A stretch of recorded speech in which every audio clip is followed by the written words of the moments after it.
Your SLAs track how fast you respond to customers, but who tracks how long your teams hold a ticket before passing it on?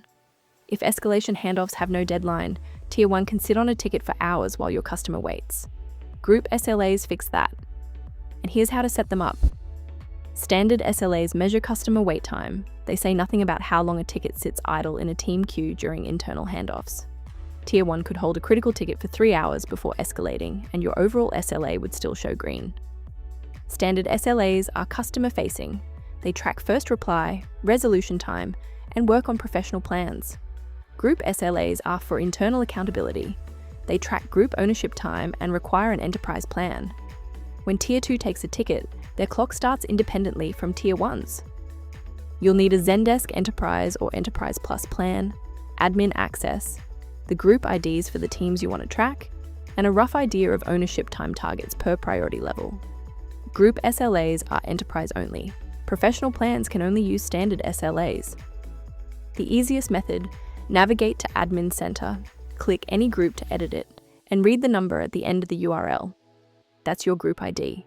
You can also pull all IDs at once via the Groups API, or export them from Admin Center where available. Save all names and IDs in a shared doc. Go to Admin Center, navigate to any group, and look at the browser URL. The number after the last / before edit is your group ID. Navigate to the group, copy the number, done. In Admin Center, under Business Rules, go to SLA Policies and click Create Policy. But make sure to select Group SLA, not Standard SLA. Name it clearly, like Tier 1 Escalation SLA, and set its position above more general policies since the first match wins. The Group Watch ID field is the only required filter for a Group SLA policy.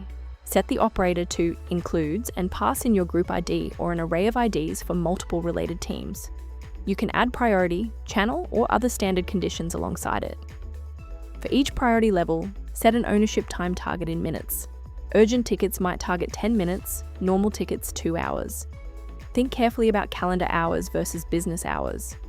Internal handoffs often work better on calendar hours, so teams can't wait out the SLA overnight. Add a Group SLA column to your ticket views and sort ascending so the tickets closest to breaching always appear first.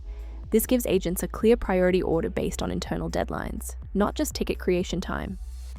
Build automations using hours until next group SLA breach to prevent breaches and hours since last group SLA breach to catch up on overdue tickets. Remember, triggers cannot reference SLA status. Only time-based automations support group SLA conditions. eesel AI routes tickets to the right group the moment they arrive, responds to frontline inquiries in seconds, and summarizes context on every escalation so the receiving team can start work immediately. Your agents get more bandwidth for the complex issues where group SLAs actually matter. Group SLAs set the targets. eesel AI helps your teams consistently reach them by handling the volume that slows everyone down. Try it free for 7 days, no credit card required. Visit www.eesel.ai to get started.